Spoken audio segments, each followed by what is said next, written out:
Hey, Hey, what's going on, man? How you how doing? are you? Man, it's going good, dude. It's going good. It's sunny outside. I woke up. I'm blessed to be here. Cannot complain. I'm so glad to get to talk to you here on Music News and Rumors. Man, thank you, dude, for having me. Thank you so First much. off, I want to congratulate you on releasing your new EP. How are you feeling?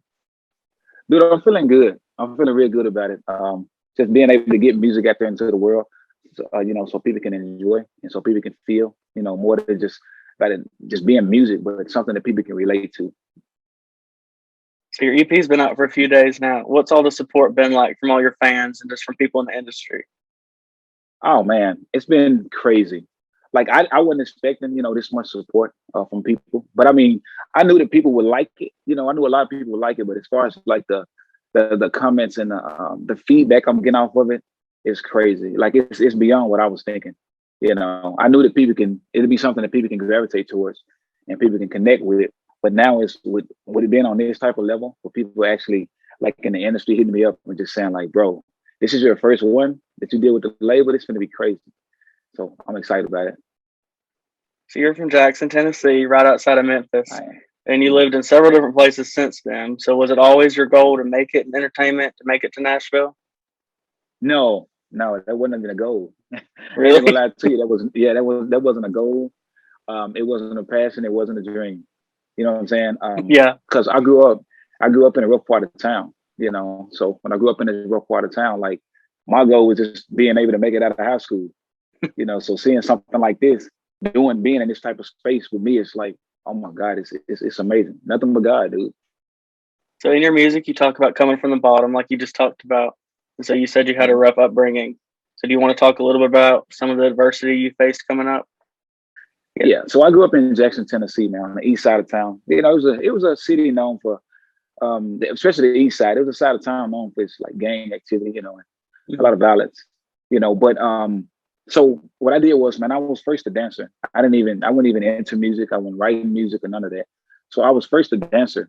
And what I did was, man, I was doing dancing it's like a coping mechanism to get away from like the rough parts. Because after so many things took place in life and me seeing like like a lot of my close friends die and a lot of them go to jail, it's like I knew I didn't want to do that. So it was like I was using dancing as a coping mechanism.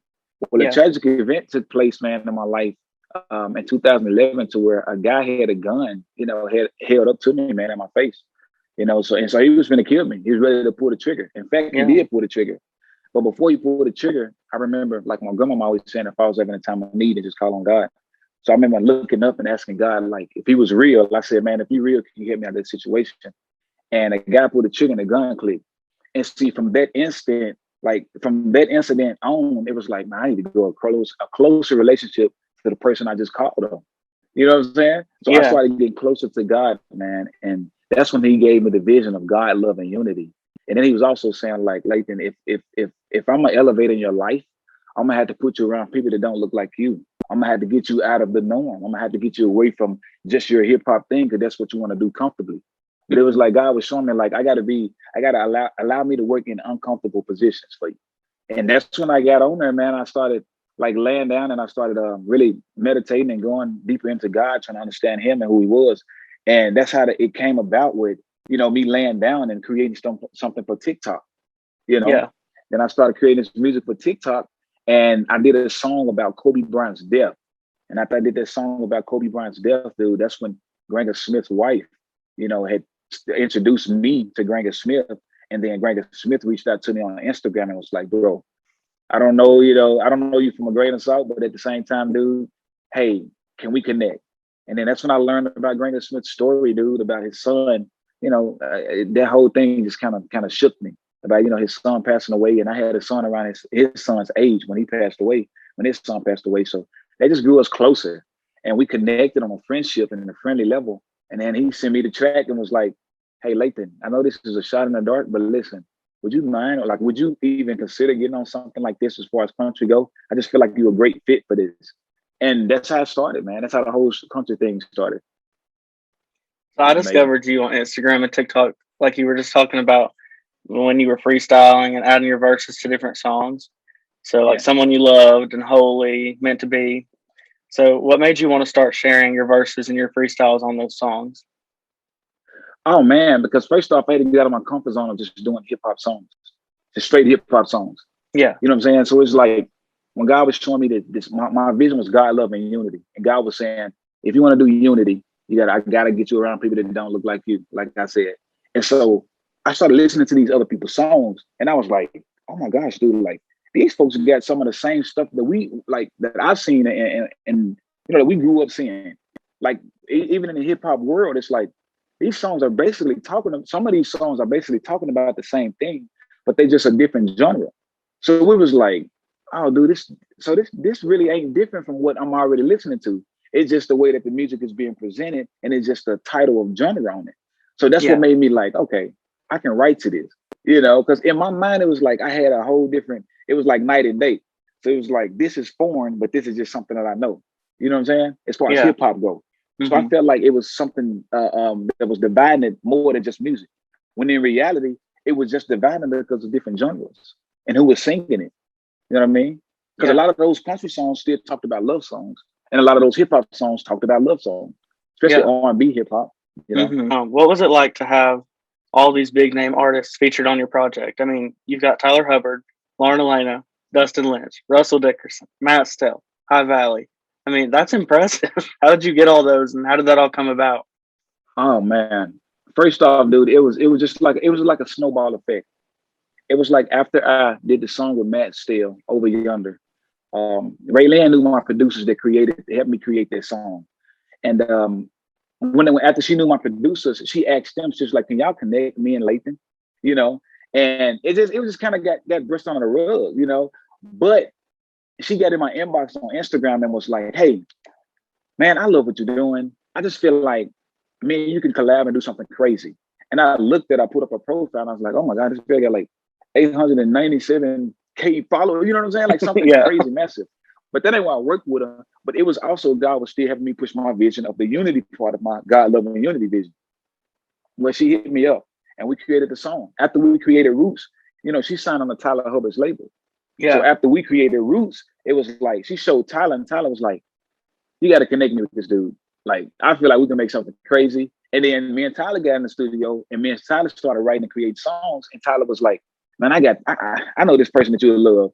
So it's like a snowball effect. You know what I'm saying? So then he introduced me to Alaina. Then we did the Gotta Be God song. We wrote that one. And then he said, "Look, Russell Dickerson would be crazy on this one." So then we connected with Russell, and Russell was like, "Dude, hesitate. I won't hesitate. Send it to me, man. Let's do it." So it was like a snowball effect. My Dogs is the only song that's entirely you, that's solo on the whole project. So was that on purpose? Did you want that to be just you? Well, I wouldn't say it's just me because like even me and the guys at the 720, we came up with like the chorus of just being in a question. Not only y'all my dog. So it's like I wanted to put something in there to show people like, okay, I can do a song by myself. And another thing was I wanted to show the world that, hey, listen, like I came into this game and these folks here will literally give me the shirt off their backs. You know what I mean? Like they barely know me, but I can tell that it's genuine love. It's not something, and then they connected to God. They love Jesus. I love that. Yeah. You know what I'm saying? So since it's like all this stuff coming together. And on top of that, I wanted my first project to be something of not just me. Because I can give people just me all day. You know what I'm saying? Mm-hmm. So I wanted to show people I wanted to bring with unity. It's the season. It's the season to bring unity. You see what's going on in the world. So I wanted to show people white and black on each song. You know what I'm saying? I almost took my dogs off there, but I was like, nah, I'm gonna put it on there. I'm gonna put it on it just because. You know what I'm saying? Yeah. Because right now, that's why it's called My Way. Because I'm being able to have it my way. And if I had it my way, we'd have it to where this whole world will come together as one. You know what I'm saying? As we would really be one nation under God, seriously. And I want to show people let's come together, white and black. Let's do it. So that's why I want to create songs and throw it out there to the world. Another thing that I wanted to commend you for is putting some female artists on your project. I think RaeLynn and Alaina brought a cool perspective to the project, and the way y'all's voices meshed together was so cool. Yeah, that's the thing, dude. I mean, if it's good music, it's good music. I don't care if it's a guy, exactly, if it's a girl, if it's old, young. I don't care about that. To me, if it's good music and it's like y'all start to grow something good, go ahead and make it happen. Don't do it because you feel like somebody's not gonna listen to it. That's not the art of music. The art of music is just creating something that you guys love and that you know that people can relate to and you can put it out into the world freely. So yeah, and women, that's why me and RaeLynn created this song Roots, dude. Because we created Roots because I wanted to do something. Well, we all got in the studio and was like, let's do something to highlight women. Because since women are not being talked about so much, let's do something that can highlight women. You know what I'm saying? And put it out there into the world. And that's why Roots was just about, strong, amazing women that just held it down and knew what to do. You know what I'm saying? Like when times got hard, and single women. You know, so that's why we definitely put that song out there. Because women not being talked about enough to us. So what was the recording process like? Were you still able to get in the studio and record together and write songs together, or did it have to be done virtually? No, dude, we had to get in because I wanted to meet these people and I wanted to like feel their connection and not just feel like it was something forced or something that was like it was just a job. If it ever just become a job to me, we're gonna have a problem. You know what I'm saying? It's like I don't want to take the fun out of it and the joy out of what God is doing. So yeah, we had to get in the studio and create those. You remember the first song that you wrote and recorded for the project? The first song I wrote and recorded for the project was Over Yonder. Me and Matt Stell. Yeah. And then what was the last one? The last one was what was the last one? I think the last one was Gotta Be God. Yep, I actually think the last one was Gotta Be God. And I want to put something on there that let people know a little bit about my testimony. Because I felt like that was, I know that was like one of the most important. It was like you built the body, but you didn't put the heart in there. So I had to put the heart in there by saying, look, let's put Gotta Be God in this whole situation. Because God was transitioning and making this whole thing react how it's reacting right now. So in Over Yonder, there's a lyric where you say, we call this the other side because we believe in doing life with each other, live in one nation up under God, and not being so divided by a color. So as a Black man in the country music industry, what kinds of hardships related to your race have you faced? Because some people think of Nashville and the country industry as like a racist and white-dominated field, but what's your experience been like? Listen, I can't, dude, I love how all of us connect and come together when it comes to this stuff. I personally have not witnessed nothing racial. And if I ever did, I definitely would address the issue then. You know what I'm saying? But it'd be like some grown people talk when it comes to stuff like that. But as far as the artists I'm working with and I work with, dude, these folks are like amazing, like genuine, real genuine people. Because you got to think, man, I got a song with Russell, Lauren, like all of these people, Matt Stell, Tyler Hubbard, RaeLynn. I got a song with these people. So it goes beyond just us making songs. I still text these people. You know what I'm saying? Like me and Tyler, I go over to Tyler's house. We sit around his backyard and we chill and we talk about stuff, everything, even issues like this. So it's like these people have grown to become family versus just artists or people that just want to do like a quick little song right quick and then get out. Now, dude, it's deeper than that. You know what I'm saying? And that's what I want to help push, man. I want to be the light on the dark side. That's why I said it's different on this side. And I'm not looking to be accepted by everybody in the world, but I'm following the calling that God has put on my life to do, and I'm gonna walk in that. You're following in the footsteps of Kane Brown and Jimmy Allen, both Black artists who don't perfectly fit the mold of what traditional country music is. Do you think the fact that they've had success, like cross genres, has helped give you the chance to do that too? Yeah, I would say that. Another thing is I'm not singing country music. Yeah. So that automatically put me outside of if it was following in their steps.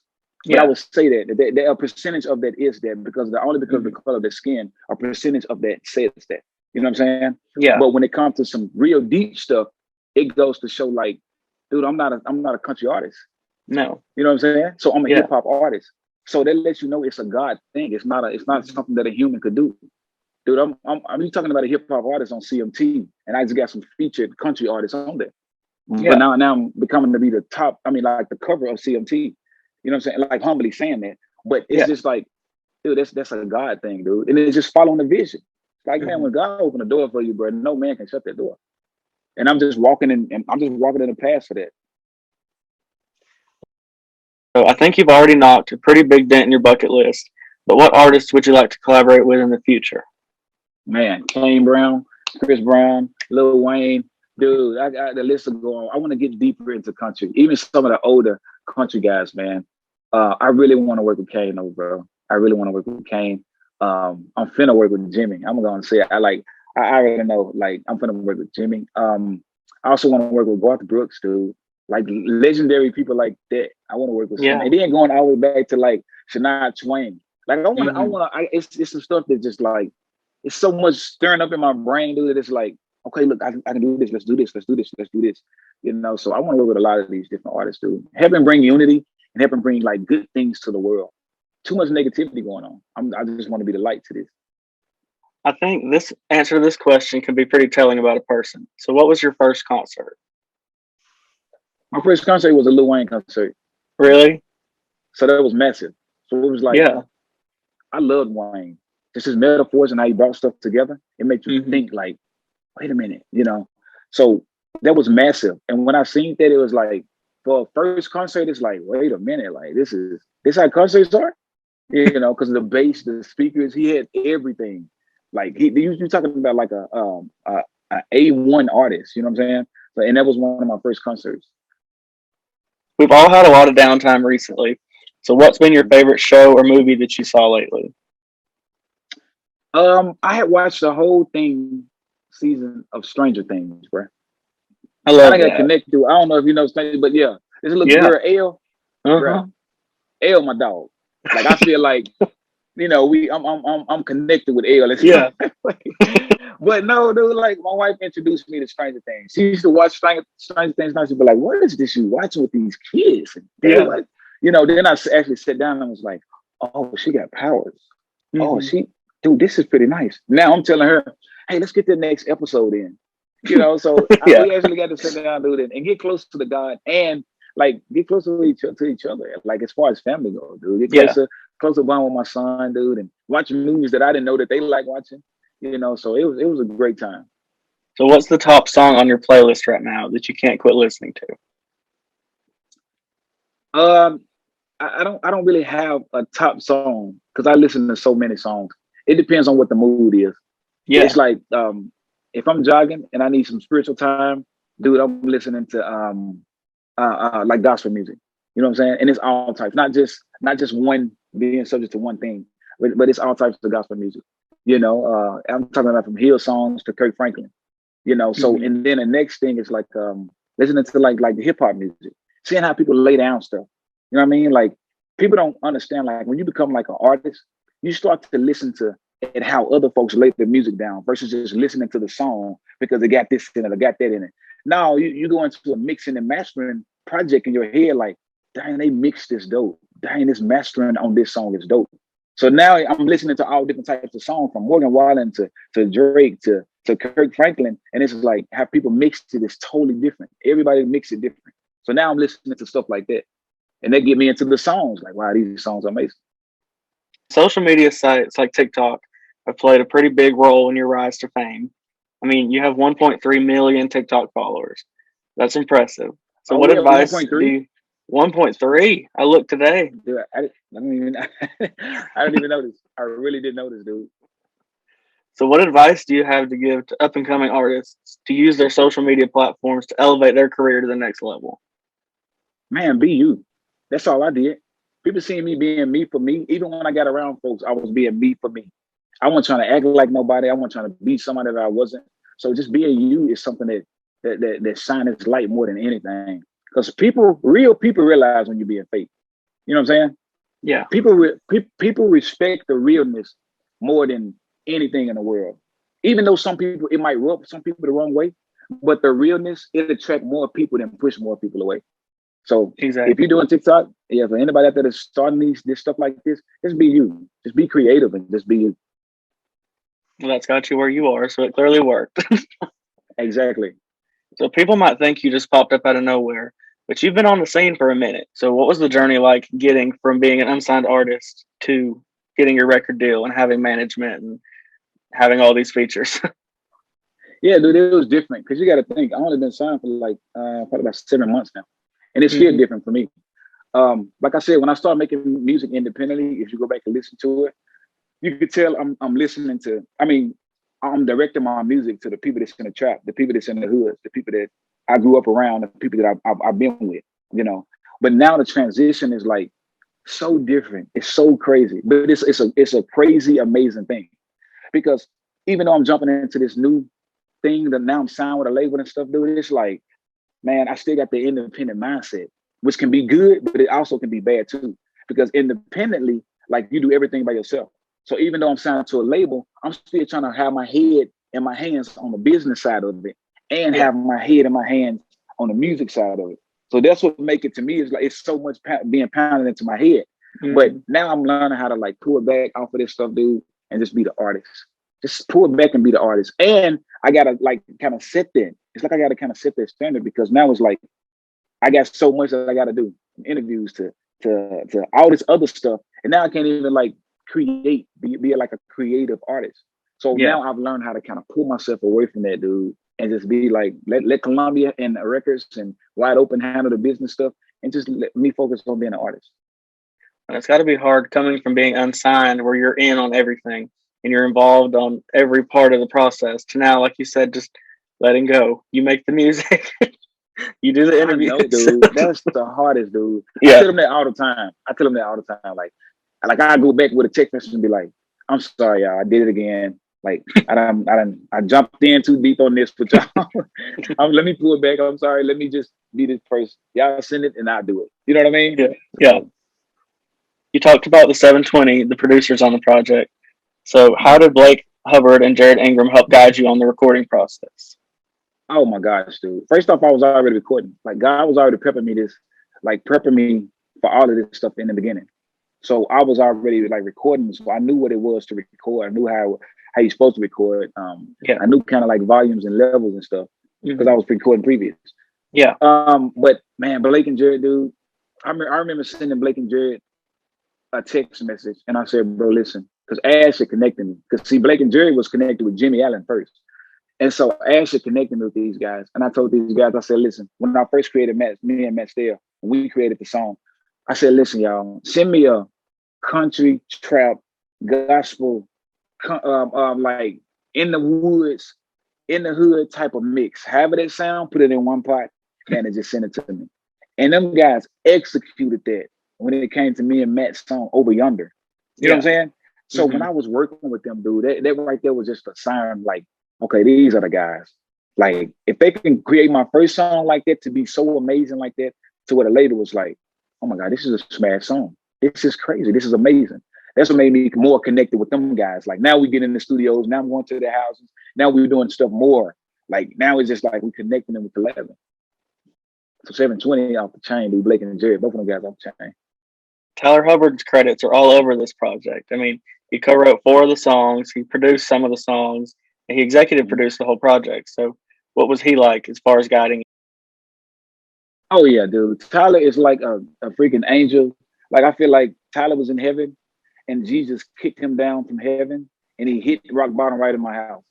You know what I'm saying? Because it was like, I need you. It's almost like Jesus said, hey, look, get with him, walk with him, teach him, and show him the ways. You know what I'm saying? And it's like, even with that, man, it's like, I told them, like even my team, like, there's no way I wouldn't make him executive producer of this. Because he actually got more than half of these folks together and connected me with all of these people. The connection was just off the chain, dude. He was just showing me so much. Even now, he's still showing me so much, man, when it comes to this music stuff, when it comes to the business side of it, and when it comes to the artist aspect of it. That's what keep me and Tyler so grounded and connected with each other. Because every day, and we're not even talking about this sometimes. Sometimes it's just, good morning, bro, how you doing? Oh, let me see the daughter, like, let me see the son. So it's deeper than just music. It's a real deal friendship. Who would be your dream artist or band to open for on tour? Kane Brown. It had to be Kane because this guy's like one of the hottest right now, dude. Me and Russell Dickerson, dude, we did that song "Gotta Be God," and when I performed with him for the first time, I was telling myself then, I was like, I would love to tour with this guy because of the energy that this guy had too, man. Like, it was just something about Russell, man, that was just like, and maybe it was like the song that we did together because it was a more touchy song. It was more of a pull the heartstrings type song. but it's still like it even brought that out on him. Even when I was on stage doing it for our live thing that we did, and I remember looking over there and I just seen his face of how deep he was into the song. I was like, oh man, like this is real. You know what I'm saying? So I love for Russell too, dude. I love to open up like different spots for Russell. You released this mega EP. What's next for you to check off your bucket list of things you want to do in your career? I wanna be able to perform at like huge forums, dude. Like down here in Memphis, FedEx Forum, you know, like Staples Center, LA, you know, stuff like that. Because it's like when you get in front of crowds of people like that, you have a message to relay to people. And since you want to relay this message, it's like everybody around you is going to be like the people that's like, oh my God, they get to hear this.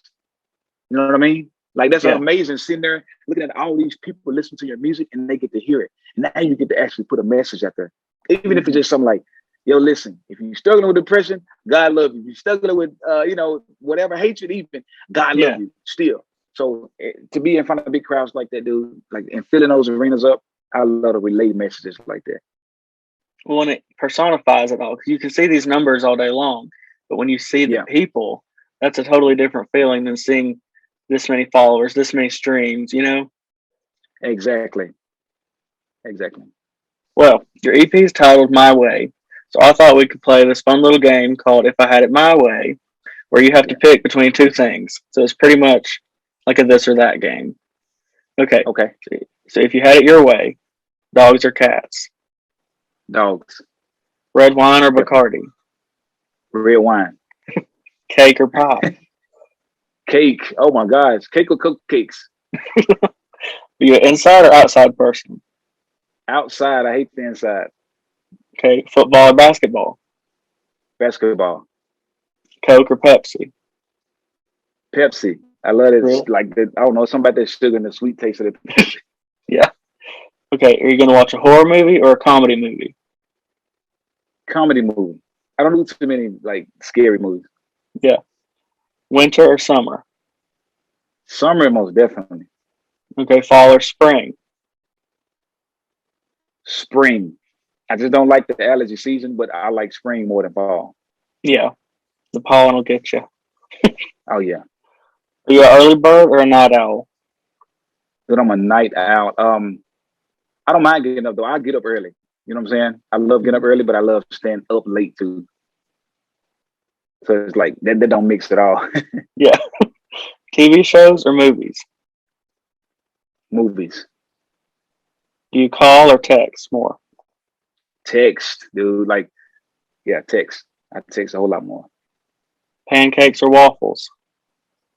Waffle. No, pancakes. Pancakes. You cannot beat IHOP pancakes, bro. It's you're hard. Right. Yeah. Okay. Italian or Mexican food? Mexican. Spicy or mild?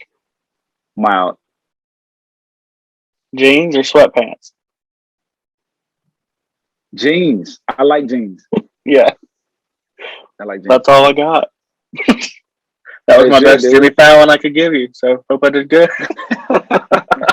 He said that's the best Jimmy. That's dope. That's dope. Okay. That's why I tried to hurry up and respond because I'm like, I don't even want to think about it. Like, let's do it. Yeah. You know what I mean? Yeah, I definitely want to let everybody know, dude, that I appreciate all the love and support on this EP. I mean, from the artists to the fans that's listening. I hate even saying the word fans. To my supporters, bro, that's listening. Like, it makes me tear up. You know what I'm saying? Because it's like, when you see the numbers, I can stand on this side and I can see the numbers. And when you see the numbers of people that just like connecting and loving this EP, and it's like my first thing that I'm putting out, it's like God confirming the talent and he using the people to help me confirm the talent.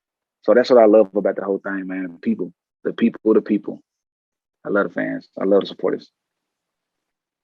Well, thank you so much for your time and hope you have a good day and can't wait to see what you're doing next. For sure, dude. We got a lot more stuff coming. I appreciate you, man. You too, dude. You have a blessed day. You too. Thank you.